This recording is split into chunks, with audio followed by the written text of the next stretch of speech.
নমস্কার, আপনারা দেখছেন আধ্যাত্মিক ভারত। ভারত পৃথিবীর শান্তির কথা বলে। সত্যদ্রষ্টা মহাপুরুষরা বলেন যে মানুষের যোগ্যতা থাকলে ঠিক যে জায়গায় পৌঁছানোর কথা সেই জায়গায় একদিন পৌঁছবে। যেমন একটা গাছের ফুল কুড়ি অবস্থাতে কিন্তু ফোটে না, তার সময় হলে ঠিক নির্দিষ্ট সময়ে সেই ফুলটি কিন্তু তার পাপড়ি মেলে এবং ফোটে, তার সৌন্দর্য প্রকাশ করে।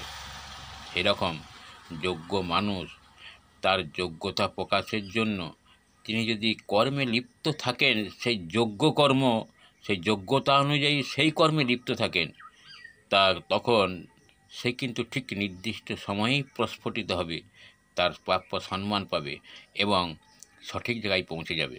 তাতে আধ্যাত্মিক ক্ষেত্রেই হোক আর পার্থিব ক্ষেত্রেই হোক। আধ্যাত্মিক ক্ষেত্রে তো আরও ধৈর্য ধরতে হবে, যেখানে তুমি ঈশ্বর সাধনায় মগ্ন থেকে ধৈর্যের সাথে, যোগ্যতার সাথে সঠিক সাধনার ঠিক মূল জায়গায় পৌঁছে যাবে। সেই রকম পার্থিব সম্পদ এবং তোমার যা চাওয়া পাওয়া তোমার যোগ্যতা অনুসারে ঠিক সেটাই পাবে। তার বেশি চাইতে গেলে কিন্তু পা পিছলে যাবে। ধন্যবাদ। আজ এই পর্যন্ত। সবাই সুস্থ থাকবেন, ভালো থাকবেন। আধ্যাত্মিক ভারত, ভারত পৃথিবীর শান্তির কথা বলে।